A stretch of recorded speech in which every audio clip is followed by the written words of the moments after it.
그러면은 이제 이게 어떻게 해서 시장과 결합했냐라고 하는 걸 말씀드려야 되는데, 사실 이 얘기를 하면 굉장히 깁니다. 그래서 그 앞에 부분에 좀 앞으로 가서 그 두 가지 부분은 제가 오늘 요거는 생략을 하려고 합니다. 이 얘기는 이제 시장 얘기이기 때문에 하려고 그러면 또 딴 데로 빠지면은 다시 제 트랙으로 돌아오는데 시간이 걸리기 때문에 여기서 생략을 하고요.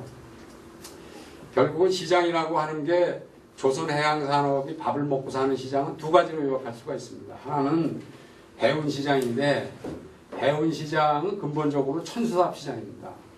그래서 종래에 이제 그 짐을 화물을 실어 나르는 해운, 그거는 그 벌크 캐리어는 벌크라는 화물이 있고, 또 프로덕트라는 화물이 있고, 혹은 이제 그 요새 공업화가 되면서 콘테나에 또 화물을 실어 나르니까 콘테나선, 이렇게 해서 벌크선, PC선, 콘테나선, 이거는 이제 일종의 기존에 있는 쉬핑 마켓, 해운 시장에서 만들어지는 배 시장입니다. 그래서 이거를 이제 머첸다이즈 마켓이라고 얘기하고, 이거 철저하게 그 선물 시장, 해운 시장의 메커니즘에 따라서 배가 발주되는 시장입니다. 그래서 운임이 경기 변동에 따라서 굉장히 등락이 심합니다. 그래서 경기가 좋아지고 세계 경기가 좋아질 때는 배 운임이 확 올라갔다가, 세계 경기가 떨어질 때는 급전지가에서 배값이 뭐 3분의 1 토막 나고 이렇게 확 떨어지는 선물의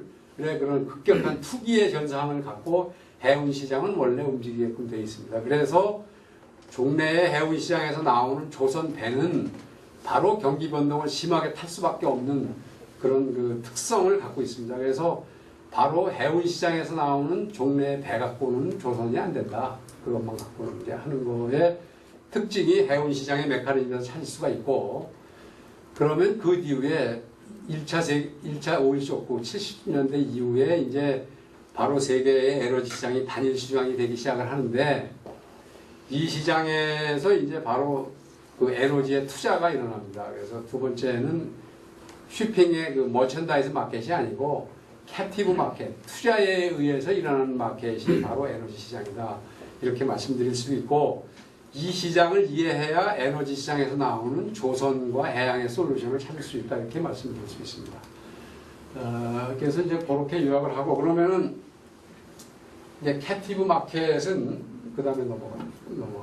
캡티브 마켓은 결국은 최정점에 투자자가 있습니다. 그러니까 누가 있냐 그러면 석유회사가 있죠. 그래서 투자는 돈 많은 석유회사가 다 하게 돼 있습니다. 그래서 오일이나 가스를 개발하는 석유회사가 하게 돼 있고, 그거로부터 이제 먹이사슬이 있기 때문에 거기서부터 이제 먹이사슬이 만들어지고, 그런 그 캡티브 마켓, 에너지 시장의 구조를 잘 들여다봐야 시장의 메커니즘을 이해하면서 이제 시장 전략이나 협상 전략이 나올 수가 있습니다. 그래서 이제 에너지 시장이 그동안에 발전해 온 걸 아주 쉽게 얘기하면은 그 70년대 오일 쇼크가 나기 이전까지는 육상유전 중심으로 개발이 됐습니다. 근데 오일 쇼크가 나면서부터 이제 중동 투자 붐이 일어난 거죠. 그래서 중동 투자 붐 때 우리 한국이 이제 중동 건설을 많이 나가가지고 사실은 한국의 경제 개발에 도움된 게 1차 오일 쇼크 덕분이다. 이렇게 말씀드릴 수가 있습니다. 그리고 그 현대중공업도 처음에 조선소로 시작했는데 1차 오일 쇼크에 중동 진출을 안 했으면 굉장히 어려움이 닥쳤을 텐데, 그때 유가가 올라가고 중동 진출하면서 현대중공업은 조선소가 굉장히 순항을 할 수 있었다. 70년대에 시작을 했기 때문에. 근데 80년대에 지어졌던 대우조선, 남원조선소를 굉장히 어려움을 겪을 수밖에 없었다. 이렇게 요약해서 시장하고 같이 말씀드릴 수가 있습니다. 근데 해양은 이제 언제 시작했냐? 바로 이제 70년대 중반서부터 해양 개발이 시작이 됩니다. 그래서 해양 개발은 초기에 200m 이하의 대륙부에 있는 천해 개발서부터 시작이 됐죠. 그래서 이제 이때는 천해 개발을 하던 시대고, 그런데 미국의 자본이 이제 어디로 들어오냐 그러면은 아시아로 들어와서 말레이시아, 인도네시아로 미국 자본이 들어갑니다. 그래서 거기에 플랫폼을 처음으로 미국 자본으로 세우기 시작을 하고, 그 다음에 이제 중동에 미국 자본이 들어가죠. 근데 오펙이 곧바로 결성이 되죠. 오일 쇼크 나면서. 그래서 그 오펙의 영향력으로 미국이 중동에서 쫓겨납니다. 그래서 어디로 가냐? 결국은 이제 비오펙 지역으로 가죠. 90년대에. 그러니까 결국은 이제 비오펙 지역으로 가서 미국의 자본이 어디로 들어가냐? 아프리카로 들어갑니다. 아프리카로. 그래서 이제 아프리카로 들어가고 90년대에서부터는 미국이 어디를 개발하기 시작하냐? 미국이나 이제 이런 오일메이저 자본이 노스시하고 딥시를 개발하기 시작을 합니다. 그래서 중동의 오펙이 생산하는 석유의 생산량이 일산 2,800만 배럴을 현재 생산을 하고 있어요. 그러니까 우리가 그냥 에너지 칼로리 밸류로 따져가지고 대충 그 하루에 1억 배럴 정도를 지금 석유를 쓰고 있는데 가스, 오일 합쳐서 에너지 밸류로 따지면 그 중에 중동이 2,800만 배럴을 지금 현재 중동이 생산하고 있습니다. 근데 그때까지는 이제 해양이 없었지. 그러다가 이런 오펙하고의 미국하고 오일 메이저하고의 이제 생존 경쟁이 벌어지면서 딥시를 개발해서 오늘날의 딥시에서 나는 게 2,800만 배럴, 중동만큼 해양에서 이제 생산을 하고 있습니다. 그런 시장이 이제 90년대에 만들어지기 시작해서 오늘까지 만들어져서 온 거고, 그리고 이제 90년에 이제 미국이 저유가 정책으로 소련이 패망을 하죠. 결국은 석유 값이 떨어지면서 결국 소련이 패망을 한 건데, 거기에서 다시 이제 소련이 석유로 이제 다시 일어납니다. 그래서 90년대를 거치면서 러시아가 이제 1,000만 배럴 이상 생산하는産油国이 됐고, 미국이 오펙하고의 고전을 하다가 2014년에 이제 셰일 가스가 본격 생산을 시작을 하면서 미국이 본격적인 산유국으로 등장을 해서 이제 1,000만 배럴이 넘는 그런 산유국으로 등장을 합니다. 그래서 지금은 1,000만 배럴 이상을 생산하는 대량 산유국이 80년대에 비해 90년대에 비해서 굉장히 많이 늘었다. 그래서 이제 중동의 의존도에서 많이 떨어졌고, 그 덕분에 2014년 이후에 바로 저유가 시대로 이렇게 된 거죠. 유가는 2002년까지는 배럴당 40불대 미만이었고 90년대에는 이제 20불이었죠, 배럴당. 그래서 73년도에는 배럴당 3불이었습니다. 3불. 그것이 이제 90년대까지 오일 쇼크 거치면서 13불에서 거쳐서 이제 이 배럴당 20불까지 가면서 미국은 어떻게 하든지 20불대로 통제하려고 끌어내리려고 그러면서 소련이 망했고, 그러면서 90년대에 엄청난 혼란이 일어납니다. 그래서 이제 석유 시장의 재편이 일어나면서 오일 메이저들이 대형화되는 쪽으로, 그래서 적은 석유 회사들이 M&A를 거치고 석유 시장에 뭐가 일어나냐면 수직 계열화가 일어납니다. 수직 계열화가. 그래서 미국의 록펠러가 왜 석유 재벌이 됐냐 그러면 수직 계열화에 성공해서 재벌이 되는 겁니다. 그래서 업스트림도 성공을 하고, 그 다음에 철도도 장악하고, 로지스틱도, 그리고 정유 시장도 장악하고, 이렇게 해서 업스트림, 다운스트림, 로지스틱 이걸 다 통폐합을 하면서 이제 록펠러가 성공을 했는데, 이거를 90년대에 와서 세계 석유 시장이 이제 그거를 록펠러를 배웁니다. 그래서 소련, 중국, 그 다음에 인도, 중도 할 거 없이 이제는 석유 회사가 상류에 있는 업스트림도 하고 정유도 하고 하는 쪽으로 수직 계열화가 일어나는 게 90년대의 얘기고, 그때 이제 석유 회사가 굉장히 대형화되고, 대형화된 회사끼리 경쟁을 해야 되기 때문에 이제 오일 메이저들도 M&A가 가속화되는 이제 그런 쪽으로 그렇게 일어났습니다. 그래서 이런 거를 이제 말씀드릴 수가 있고 넘어가죠. 좀 빨리 해야 되겠네. 그래서 이제 앞으로는 그렇게 해서 지금까지 왔는데, 또 앞으로의 이제 석유가 어떻게 될 거냐 하는 건데, 이제 원자력하고 그 재생에너지가 지금 이제 거기에 가세해서 가고 있고, 현재까지 개발된 석유 자원 갖고는 2050년까지는 문제가 없습니다. 그래서 이제 조금 이따 정리해서 말씀을 드리겠지만, 하여간 지금은 이제 석유 의존도가 점점점 축소되는 쪽으로 이렇게 가고 있다. 이렇게 말씀드릴 수가 있겠습니다. 그리고 원자력 에너지를 잘 봐야 된다. 지금 원자력을 지금 문재인 정부 들어서 이걸 퇴출을 하고 여러 가지 얘기하고 있는데, 뒤에 가서 다시 정리를 하겠습니다. 그래서 원자력 에너지를 사실은 전략적으로 잘 봐야 되는데, 지금 한국 정부가 이거 부분을 잘 못하고 있다. 이렇게 말씀드릴 수 있겠습니다. 그래서 이제 이렇게 시장을 대충 좀 요약해 드렸고, 그러면서 이제 시장 측면에서 그럼 아까 말씀드린 업의 진화를 만들어가면서 해양이 결국은 이제 이 시장 확대를 해 나가면서 이제 어떤 생각을 갖고 했냐라고 하는 거를 이제 보여주는데, 이거를 뭐 다 말씀드리기에는 좀 시간이 촉박한 것 같아요. 그래서 심플하게 말씀드리면은 해양은 콤플렉스다 이렇게 말씀드릴 수가 있습니다. 그래서 해양은 기술의 장르가 이렇게 6가지가 있는데 6가지 기술을 다 합쳐야 해양 개발이 일어난다.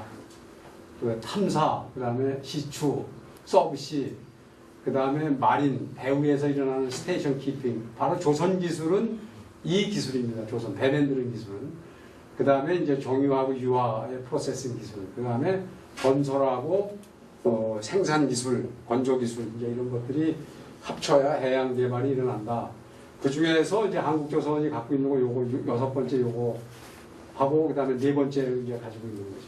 그러니까 그걸 가지고 이제 존목을 시작한 거다 이렇게 말씀드릴 수 있고, 그 다음에 조선하시는 분들이 참 해양하고 옵시하고 구분을 잘 못합니다. 그래서 이 바다를 똑바로 이해를 하면은 이게 금방 이해가 갑니다. 그래서 이 차트 데이텀이라고 이 파도에 의해서 움직이지 않는 바다의 밑면이 있습니다. 이 위에가 마린이라고 하고 그 밑에는 서비스라고 합니다. 그래서 마린 쪽에서 일어나는 거, 이것이 조선 기술입니다. 그리고 이것을 합쳐서 서비스하고 전체 대양을 아우르는 수헬까지를 포함해서 이 대양의 운동을 포함하는 모든 것을 합친 이 기술이 이제 대양 기술이라고 얘기할 수가 있고, 그래서 마린하고 그 다음에 옵시하고 나누고 기술적으로 나누고 목적으로 이렇게 나누면은 이런 거의 구성을 가지고 여기는 해운이 되고 여기는 바로 조선공학이 되고 그 다음에 여기는 오일앤가스 프로덕션은 그 해양 플랜트가 되고 그리고 해양이 요구하는 이제 기술의 장르가 이렇게 되고 이렇게 돼서 그 시장과 기술을 매칭해서 볼 수 있는 능력이 생깁니다. 그래서 이거를 보고 이제 해양이 시장 쪽으로 같이 해서 나갔다. 그래서 한마디로 얘기하면 해양은 콤플렉스다 이렇게 얘기할 수가 있겠습니다. 그래서 이제 이런 프로세스에다가 놓고 탐사에서부터 이렇게 쭉까지 프로세스에다 놓고 쭉 이런 나중에 이제 90년대에 오면은 이제 석유의 대체 가스가 개발되기 시작하면서 LNG가 이제 솔루션이 생깁니다. 그래서 중간에 처음에는 업스트림하고 다운스트림이 있었지만 이제 중간에 미들스트림이라는 게 생깁니다. 그래서 그 업스트림, 미들스트림, 다운스트림 이렇게의 시장이 형성이 되는데 업스트림이 오일앤가스 개발이고 다운스트림은 정유유화죠. 근데 가스 개발은 어떻게 하냐? 업스트림 기술을 갖고 와서 개발은 하고 팔아먹는 거는 다운스트림의 네트워크를 갖고 팔아먹고 이게 미들스트림이 되겠습니다.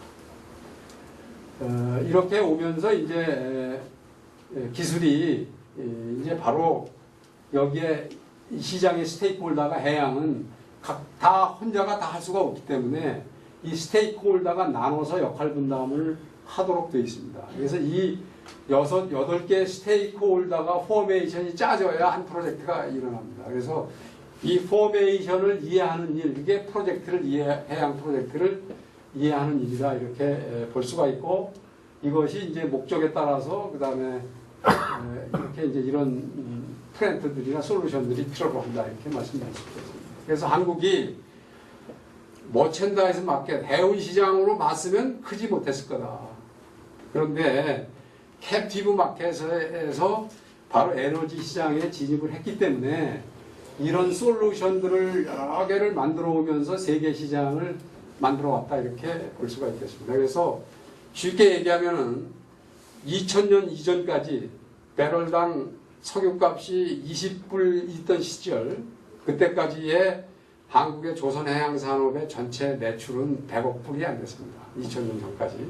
그리고 언제까지 제일 어려웠냐? 2004년까지 굉장히 어려웠어요. 근데 바로 이제 그 오일값이 배럴당 40불을 치고 중동 오일마니가 모여들면서 중동 투자 붐이 2003년, 4년서부터 시작이 됩니다. 그래서 그런 고유가 시대가 드러나면서부터 이제 시장의 판도가 변하기 시작을 해서 해운 시장도 변하고 그 다음에 조선 시장도 변하고 에너지의 플랜트 시장도 변하고 그러면서 붐이 언제부터 일어나냐? 2005년서부터 일어납니다.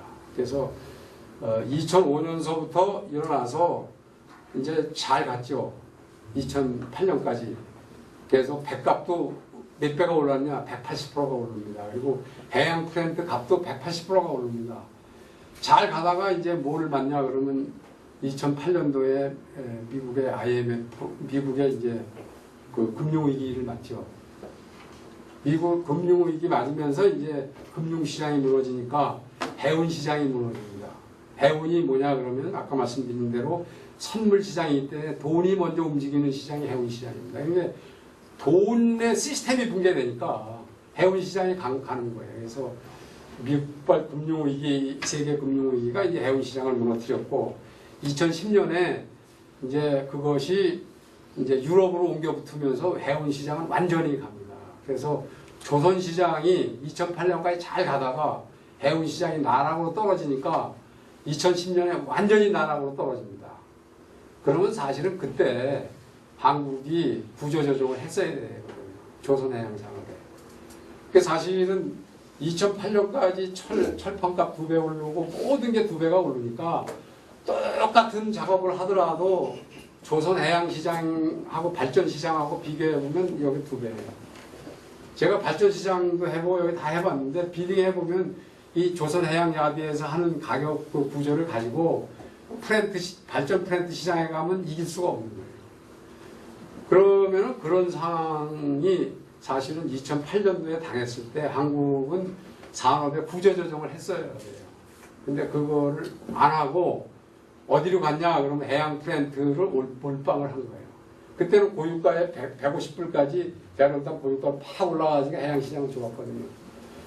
그러면서 이제 쭉 가다가 2010년, 11년 가면 배수주가 아예 안 됩니다. 아예. 그러니까 2010년, 11년서부터 한국의 조선해양산업이 해양 프렌트를 거의 100%로 수주하는 쪽으로 갑니다. 그래서 이제 2008년도, 2012년 가면 한국의 조선해양산업이 먼저 따농구하고 해서 얼마나 하냐면 600억 불을 합니다. 600억 불. 그래서 한국이 피크로 올라갔을 때 600억 불의 매출을 하는데 한국 조선해양산업이 그런데 문제는 이제 프로덕트 믹스에 이제 포트폴리오의 변화가 생기는데 2010년에 배가 수주가 안 되니까 해양으로 몰빵을 치는 거죠. 그래서 조선 3사가 150억 불씩 해양을 수주합니다.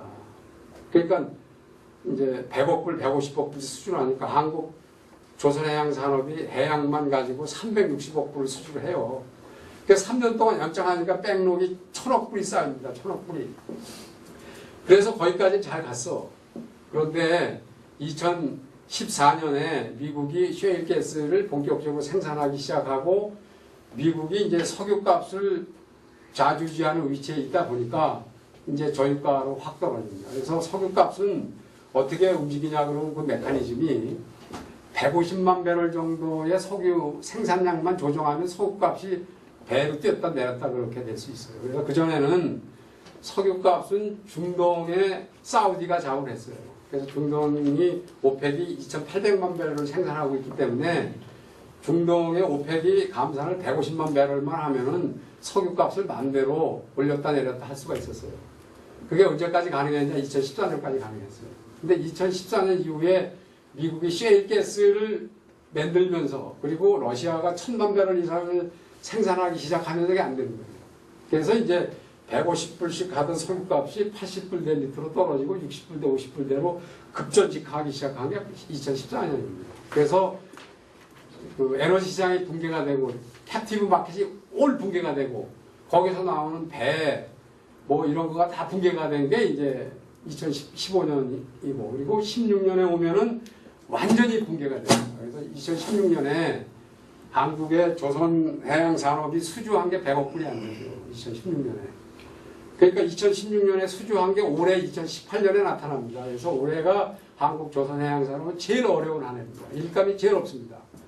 그런데 2017년 작년에 280억 불을 했어요. 그래서 이제 그것이 내년에 좀 풀리면서 좀 나아지고 이렇게 나아지는데 언제까지 나아지냐 그러면은 2023년은 가야 이제 잘 나갈 때 80% 수준, 85% 수준 낮을 걸로 예측이 되고 배가 시장에 그동안에 풀린 거의 밸런스가 2019년 정도에 거의 맞춰지는 수준이 될 걸로 봐지고 있습니다. 그래서 본격적으로 2025년 내지 26년 가야 제대로 이제 에너지 시장이나 쇼핑 마켓이 정상으로 돌아올 거다 이렇게 보고 있습니다. 그래서 이게 굉장히 이제 시간이 많이 걸리는 그런 상황인데 결국은 한국이 어디서 패착을 했냐 그러면은 2008년도에 미국발 금융위기, 2010년도에 유럽발 금융위기가 왔을 때 한국 조선해양산업을 구조조정해야 되는데 그걸 안 하고 어디로 갔냐 그러면 해양 트렌드에 몰빵을 하면서 이제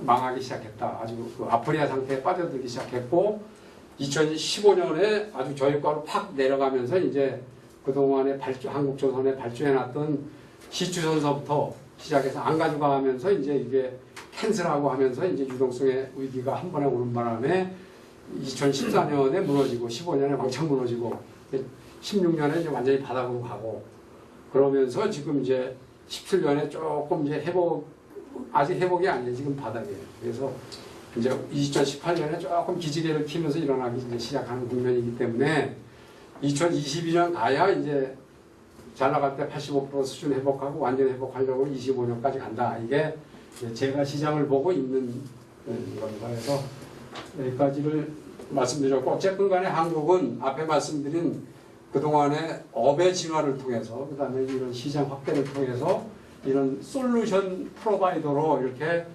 성장을 해왔다. 근데 바로 그런 그 패착을 몇 년간 잘못하면서 이제 오늘의 아프리아 상태에 왔다. 이렇게 하는 것을 말씀드렸습니다. 그 이후에 이제 대충 시장을 말씀을 드렸는데 2014년 전까지 봤던 시장하고 2014년도 이후의 시장이 다릅니다. 그래서 앞으로의 시장이 달라요. 그래서 앞으로의 시장, 2024년 전의 시장을 봤던 그거는 완전히 이제 펀더멘털이 바뀌었어요. 그래서 앞으로의 시장이 이제 바뀐 거, 요거를 제가 여기서 재정리를 했습니다. 그래서 먼저 썼던 업장동에는 요 개념이 좀 덜 들어가 있어요.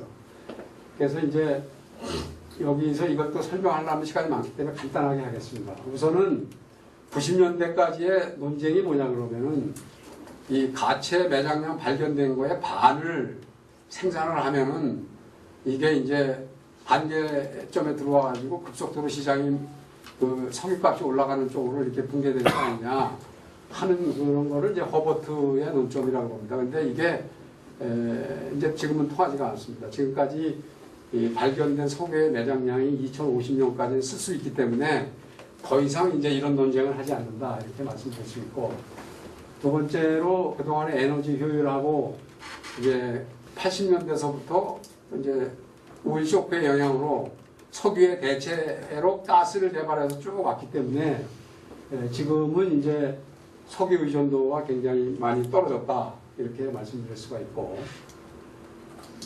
그리고 지금은 아까 이제 계속 얘기한 대로 그 오일이나 가스나 이렇게 대량으로 생산하는 그런 그 산유국들이 크게 늘었다 이렇게 볼 수가 있습니다. 그래서 미국도 굉장히 큰 이제 산유국에 들어와 있고 중국도 그동안에 많이 수입했지만 앞으로 셰일 가스를 중국이 엄청나게 개발해서 가스 개발을 이제 앞으로 중국이 많이 할 거다 이렇게 볼 수가 있습니다. 그리고 이제 그러다 보니까 이제 중동, 러시아, 호주가 지금 가스 개발 많이 해서 중국 쪽으로 다 수출하는 걸로 되어 있고 그래서 이런 판도로 바뀌었기 때문에 그 오펙의 영향력에 감소해서 미국의 위치가 확 올라갔죠. 그래서 미국의 패권이 에너지 패권이 굉장히 강화된 2014년 전까지는 2000년도 2002년에 부시 그가 이제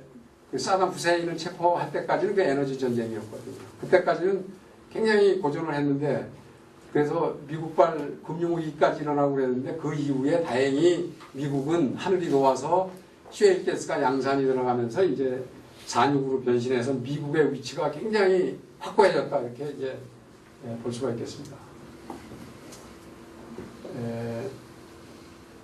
이제 그런 측면에서 보면 되고 그래서 이제 여기 이거는 그 보면은 그동안에 미국의 오일 그 생산량이 이런 식으로 이제 셰일 오일의 생산량이 증가할 거다 이렇게 대체적으로 내다보고 있습니다. 그런데 그럼 중요한 게 석유값이 어떻게 될 거냐 하는 거죠. 근데 미국은 그 석유값의 동향에 따라서 저 셰일가스량을 조절할 수가 있기 때문에 이제 그 오일 가격을 조정하는 능력을 미국이 줬다 이렇게 볼 수가 있습니다. 그래서 미국의 입장에서는 석유값이 올라가는 게 좋습니다. 그래서 미국이 유리한 방향으로 가격을 유지해 갈 거기 때문에 배럴당 80불 정도는 시장이 회복할 거다 이렇게 볼 수 있겠습니다.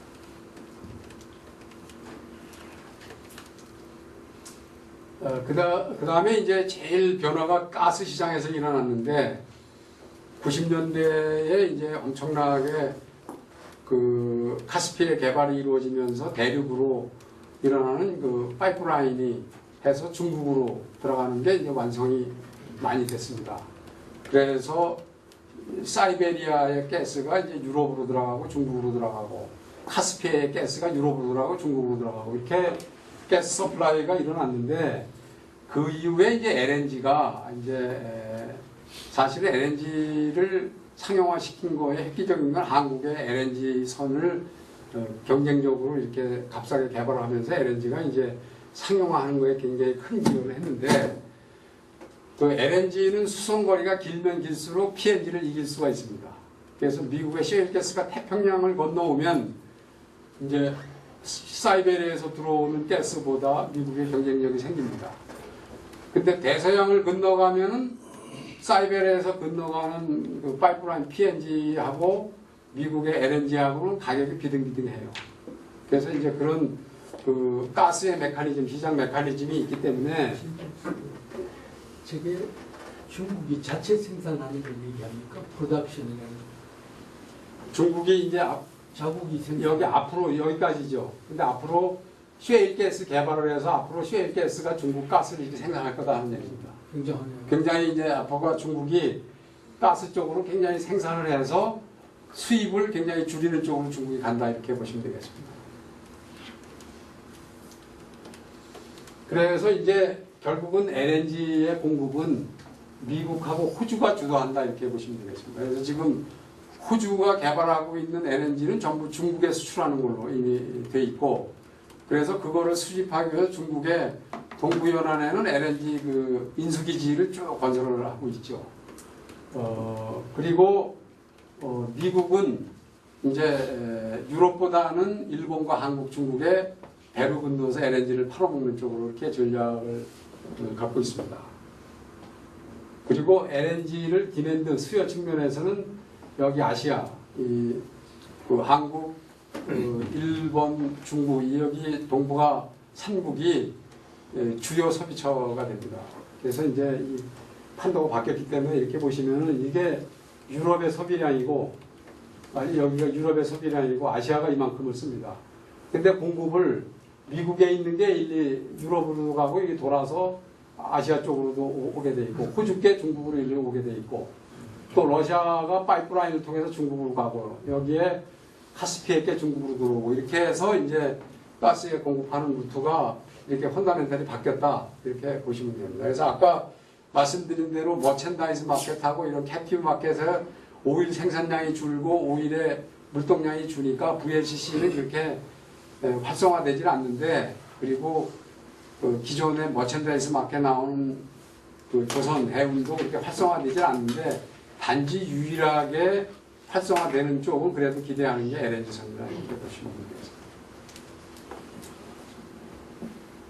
그 다음에는 이제 중국도 에너지 효율을 굉장히 크게 많이 가져가기 때문에 그리고 가스도 셰일가스를 생산하기 때문에 이제 GDP가 올라가면서 에너지 의존도가 중국도 굉장히 감소해 간다 이렇게 보시면 되고 그러면 앞으로 뭐냐 인도가 이제 중국을 대신해서 소비의 대국으로 등장할 거다 이렇게 봅니다. 그래서 2020년대가 되면은 비오펙 중에서는 이제 인도가 그 소비를 많이 하는 이제 국가로 등장할 거다 이렇게 보게 되겠습니다. 그래서 여기에 이런 것들이 이제 시장의 펀다멘탈이 바뀌었다. 그래서 석유의 의존도가 많이 줄어들고 가스 쪽으로 가는데 그럼 가스가 연 3% 성장을 하고 있고 석유는 1% 미만 성장을 하고 있습니다. 그러면 언제까지 가스가 성장할 거냐? 그러면 2025년까지 갈 거다 이렇게 보고 있고 2025년이 가면 가스하고 오일하고의 이제 캘로리 밸류가 시장에서 비슷해지는 수준이 될 거라 이렇게 보고 있습니다.